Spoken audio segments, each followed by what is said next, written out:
Kauno valstybinio dramos teatro pagrindinėje salėje vyksta restauravimo darbai. Šie darbai prasidėjo nuo gegužės mėnesio. Kaip teigia restauratorė Danguolė, restauravimas tai ilgas ir lėtas procesas reikalaujantis kruopštaus ir atsakingo darbo, taip pat kūrybingumo ir didelio atsidavimo. Tad tiksli darbų baigimo data dar nežinoma.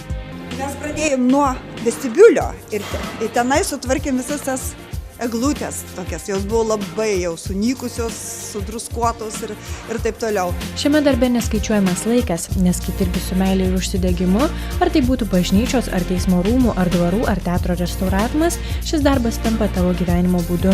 Pati pradžia yra Pažaislio vienuolynas. Aš ten dirbau 18 metų. Taip pat baigiamasis buvo ten chorinė, altorinė vieta. Tai yra, aš įsimylėjau restauraciją Pažaislyje. Pasak restauratorės, maloniausia darbo dalis pats procesas, po kurio gali gėrėtis rezultatu. Ta pati pabaiga, kai tu pasižiūri tą visą visumą ir prašau čia mano rankom visą tai atlikta. Tai yra labai malonu.